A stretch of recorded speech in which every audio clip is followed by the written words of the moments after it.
Surface area volume के इस part में हम लोग ओनली ट्रिकी क्वेश्चंस देख रहे हैं। ट्रिकी क्वेश्चन ऐसे क्वेश्चन जो थोड़े डिफ़िकल्ट है, डायरेक्ट जिनका आंसर नहीं है ना। और उसी में हमने लिया है ये क्वेश्चन नंबर 1।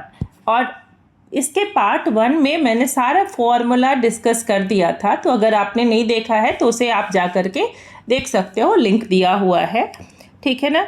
अब यहाँ देखो कि ये क्वेश्चन क्वेश्चन नंबर 1 है वो क्या है हमारा, ये एग्जाम्पलर से क्वेश्चन है। 30 circular plates each of radius 14 centimetre given है। तो यहाँ जब हम देखेंगे कि ये सर्कल है, तो जब इस तरह से प्लेट को आप एक दूसरे के ऊपर रखोगे तो ये क्या बनेगा, सिलेंडर बनेगा, एक सिलेंडर फॉर्म होगा। ईच जो प्लेट्स है उसका जो थिकनेस है वो 3 सेंटीमीटर है, ठीक है। और जो रेडियस है वो कितना है, 14 सेंटीमीटर है। रेडियस कितना हो गया, 14 सेंटीमीटर। ये पूरा हमारा प्लेट हो गया। यहाँ पर कितने नंबर है, 30 प्लेट्स है, ठीक है। तो अब इसको क्या कर सकते हैं हम लोग, यहाँ लिख लो radius is equal to 14 centimetre, correct. Now अब क्या हो जाएगा, एच। हाइट कैसे फाइंड आउट करोगे, हाइट देखो ईच प्लेट एक दूसरे के ऊपर है और कितना है, 30 है। तो क्या करेंगे, अगर हम लोग 3 सेंटीमीटर को मल्टीप्लाई कर देंगे नंबर ऑफ प्लेट से, है ना, तो वो क्या मिल जाएगा हम लोग को, 90 सेंटीमीटर इसका हाइट मिल जाएगा। समझ में आया, number of plate into thickness, clear है। अब सिंपल ये क्या बन गया हमारा, एक सिलेंडर बन गया। तो इस सिलेंडर का टोटल सरफेस एरिया, और टोटल सरफेस एरिया मतलब क्या बोलता है यहाँ पर कि ये इस तरह से ऊपर वाला भी पार्ट, नीचे वाला भी पार्ट, टॉप एंड बॉटम के साथ साथ ये हमारा कर्व सरफेस एरिया, ठीक है ना। यहाँ फॉर्मूला क्या लिख लेंगे हम लोग, फॉर्मूला होता है total surface area of cylinder TSA is equal to 2 pi r, है ना, into r plus h।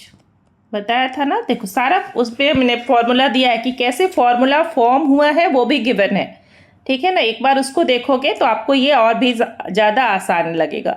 2 into 22/7 into radius कितना हो गया, 14, एंड r प्लस h है। चलो इसको ऐसे लिख लेते हैं पहले, 40 प्लस 90, है ना। चलिए अब इसको सॉल्व करेंगे हम लोग, तो क्या देखेंगे यहाँ पर, इज इक्वल टू 7 2 हो जाएगा हमारा, 2 इंटू 2 4 एंड 4 इंटू 22, तो ये हो जाएगा 88 मल्टीप्लाइड बाय 104।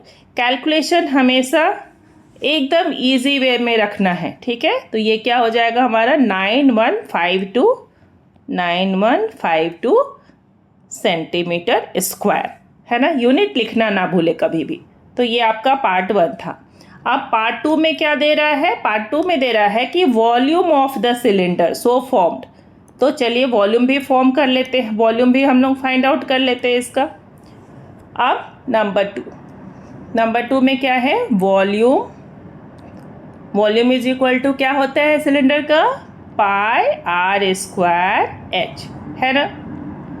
तो 22/7 इंटू हो जाएगा 14 इंटू 14, और h तो 90 है ही, है ना, आसान। ये 2 से मल्टीप्लाई किया, अब इसको मल्टीप्लाई कर लो, 2 9 जा करोगे तो 180 हो जाएगा, और 180 इंटू 22 इंटू 14, है ना।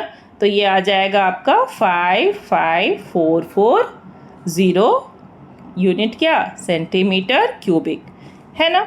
तो इस तरह से आपने देखा कि कैसे ये क्वेश्चन आसानी से हम लोग सॉल्व कर लेते हैं। चलो अब लेते हैं क्वेश्चन नंबर 2। क्वेश्चन नंबर 2 भी थोड़ा ट्रिकी है और उसको बहुत सारे लोगों को उसमें बनाने में प्रॉब्लम होता है। तो देखते हैं कि क्या है हमारा question number.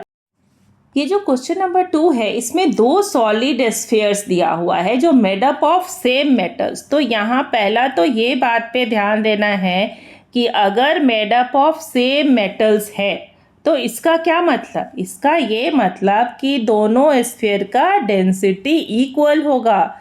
That means D1 is equal to D2। ये है हमारा क्या, डेंसिटी, है ना। जब भी कोई सेम मेटल से बनता है तो उसका डेंसिटी इक्वल होता है, ठीक है। अब दिया हुआ है हैव वेट दिया हुआ है, ठीक है, आपको लगेगा ये सरफेस एरिया वॉल्यूम में वेट कहाँ से आया। यस, तो डेंसिटी इज इक्वल टू होता है mass by volume. Density is equal to क्या होता है, मास बाय वॉल्यूम। तो मिल गया ना आपको वॉल्यूम निकालने का एक। ठीक है, अब देखो यहाँ अगर d1 is equal to d2 है तो हम लोग ये लिख सकते हैं ना कि m1, m में मास को लेती हूँ m1, ठीक है, और v लेती हूँ वॉल्यूम को। ठीक है, तो m1 by v1 is equal to m2 by v2 हो जाएगा ना। Mass 1 by mass 2 is equal to volume 1 by volume 2। तो इस तरह से हम लोग जब कंपेयर करेंगे तो यहाँ क्या मिल जाएगा हमारे पास कि इसको, चलिए अब आपके पास क्या क्या गिवन है वो देखो। m1 गिवन है हमारे पास 5920 ग्राम, और यहाँ एक और ट्रिक है मैं अभी दिखाती हूँ आपको। 5920 ग्राम और m2 कितना गिवन है यहाँ 740 ग्राम गिवन है। ठीक है, अब क्या बोल रहा है, देखो क्वेश्चन पढ़ना सीखो ध्यान से। कई बच्चे वहीं पे गलती कर जाते हैं क्वेश्चन को अगर ध्यान से नहीं पढ़ते हो तो। यहाँ देखो, determine the radius of the larger sphere if the diameter is given. तो एक का डायामीटर दे दिया है और एक का रेडियस पूछ रहा है, तो वहाँ पे कंफ्यूजन नहीं होना चाहिए, है ना। तो रेडियस क्या हो जाएगा हमारा, लार्जर वन का तो फाइंड आउट करने बोल रहा है, तो लार्जर को हम लोग लिख लेते हैं क्या, v1 है हमारा लार्जर, तो v1 हमको फाइंड आउट करना है ना। और v2 के लिए क्या दिया हुआ है, v2 इज इक्वल टू क्या हो जाएगा, स्फीयर का वॉल्यूम होता है 4/3 पाई, है ना। यहाँ पे r2 का क्यूब ले लेते हैं। ठीक है, अब इस वैल्यू को हम लोग कंपेयर करेंगे और इसमें डालेंगे। आया समझ में कि कैसे देखना था इस क्वेश्चन को। यस, अब देखो, अब यहाँ पे क्या हो जाएगा, m1 हो गया हमारा क्या 5920। v1 क्या है, v1 नहीं गिवन है, नहीं गिवन है तो रेडियस नहीं गिवन है। हम लोग फॉर्मूला तो लिख सकते हैं 4/3 पाई, है ना, और इसके रेडियस को लिखेंगे r1 का होल क्यूब, है ना। अब क्या लिखेंगे नेक्स्ट, मास 2 क्या है 740 डिवाइडेड बाई क्या है 4/3 पाई r2 का क्यूब। r2 के बदले हम लोग यहाँ पर उसका वैल्यू डाल दें, तो रेडियस क्या हो जाएगा हमारा, अगर 5 गिवन था तो रेडियस हमारा 2.5 हो जाएगा। रेडियस क्या हो जाएगा 2.5 का होल क्यूब। अब हमेशा एक बात याद रखना है कि सरफेस एरिया वॉल्यूम में कैलकुलेशन करने से पहले देखो कि क्या रिड्यूस कर सकते हो, नहीं तो क्वेश्चन लेंथी हो जाएगा। ये और ये कैंसिल हो जाएगा, है ना। अब क्या रह जाएगा, इसको हम इस साइड ले जाएंगे और इसको ले जाएंगे इस तरह से क्रॉस मल्टीप्लाई कर लेंगे। अब जब क्रॉस मल्टीप्लाई करेंगे तो देखो यहाँ पे कैसे हम यूज़ करते हैं। यहाँ क्या हो जाएगा हम लोग के पास r1 whole cube is equal to 740 तो था ही हमारा ऊपर में, तो अब ये अगर उधर जाएगा तो ये इधर आ रहा है, तो ये क्या हो जाएगा 5920 इंटू, और इसको भी मल्टीप्लाई नहीं करोगे, क्यों नहीं करोगे अभी बताएंगे, ठीक है, डिवाइडेड बाय 740। 0 से 0 कैंसिल कर लो, 74 से ये कैंसिल हो जाएगा, 74 8 जा होगा, ठीक है। अब देखो यहाँ भी क्यूब है और यहाँ भी क्यूब है, इसलिए हम लोग उस क्यूब को सॉल्व नहीं करेंगे। क्या करेंगे, डायरेक्ट वहाँ पर हम लोग वैल्यू लिखेंगे। कैसे वैल्यू लिखेंगे, देखो अब यहाँ क्या कर लेते हैं हम लोग, यहाँ जो हो जाएगा वो क्या हो जाएगा हमारा r1 is equal to cube root of, क्योंकि यहाँ से हम लोग को क्यूब हटाना है तो इसलिए यहाँ क्यूब रूट, किसका क्यूब रूट, 8 के लिए क्यूब रूट, है ना, मल्टीप्लाइड बाय 2.5 का होल क्यूब। अब यहाँ देखो ये होल क्यूब अगर तुम मल्टीप्लाई करते और फिर क्यूब रूट निकालते तो ज़्यादा टाइम लगता, तो इसलिए हम लोग ने उसको ऐसे ही छोड़ा। और यहाँ जो 2 है तो वो आसानी से क्या आ जाएगा, 8 का क्यूब क्या होता है 2, क्यूब रूट हो जाता है 2, तो 2 मल्टीप्लाइड बाय 2.5, तो इज इक्वल टू क्या आ गया हमारा रेडियस 5 सेंटीमीटर, है ना इजी। तो इस तरह से हमने देखा कि कैसे ईच स्टेप्स को ध्यान से बनाने से क्वेश्चन आसानी से सॉल्व किया जा सकता है। चलो एक और ट्रिकी क्वेश्चन ले लेते हैं, ठीक है, और एकदम अच्छे से देखना। यहाँ जो क्वेश्चन नंबर 3 लिया है, क्वेश्चन नंबर 3 में क्या है, a school provides milk to the student daily in a cylindrical glasses. तो वापस से क्या है, एक तो मिल्क है, ऊपर से किस में है, सिलेंड्रिकल ग्लास में। तो चलिए सिलेंडर बना लेते हैं, ठीक है। अब नेक्स्ट क्या गिवन है कि डायामीटर 7 सेंटीमीटर है। तो अगर डायामीटर हमारा 7 सेंटीमीटर है तो रेडियस क्या हो जाएगा, 7/2। इसको डेसिमल में चेंज नहीं करना है। और यही सब बात अगर आप ध्यान दोगे तो आपका कम टाइम में अच्छा सॉल्यूशन आप निकाल पाते हो, ठीक है। कितने हाइट तक है, तो चलो इसका हाइट हम लोग ले लेते हैं कि यहाँ तक हो सकता है मिल्क होगा। तो 12 सेंटीमीटर, तो h इज इक्वल टू क्या लिख लेंगे, 12 सेंटीमीटर, है ना। मिल्क है यहाँ तक, यस। तो ये हो गया 12 सेंटीमीटर। अब पूछ क्या रहा है कि हाउ मैनी लीटर्स, तो ये ध्यान देंगे कि लीटर्स में कन्वर्ट करना है। तो जब हम लोग सेंटीमीटर क्यूबिक को लीटर्स में चेंज करते हैं तो कैसे फाइंड आउट करते हैं, चलिए वो तो देख लेंगे।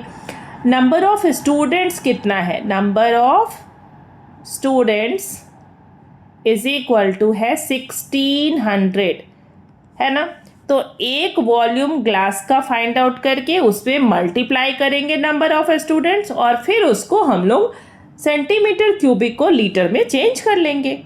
चलो अब वॉल्यूम ऑफ सिलेंडर क्या हो जाता है, πr²h। तो क्या लिखेंगे हम लोग, रिक्वायर्ड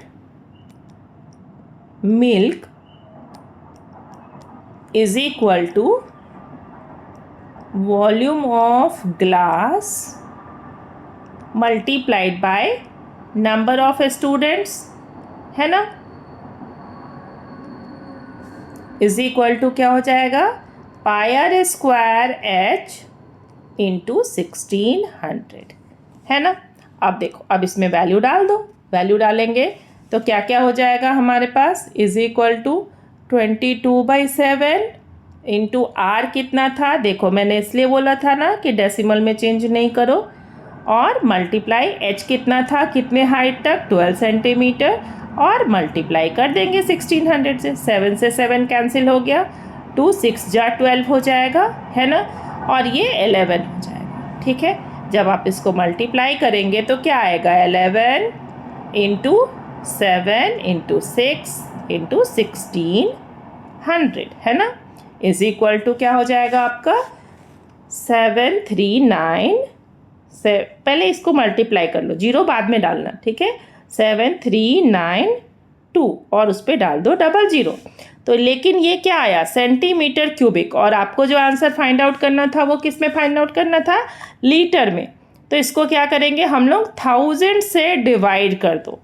जब 1000 से डिवाइड करोगे तो ये क्या आ जाएगा, 739.2 लीटर, है ना। आसानी से बन जाने वाला question. Thank you for watching. Please like करें, सब्सक्राइब करें एंड अपने दोस्तों के साथ शेयर करें। Thank you.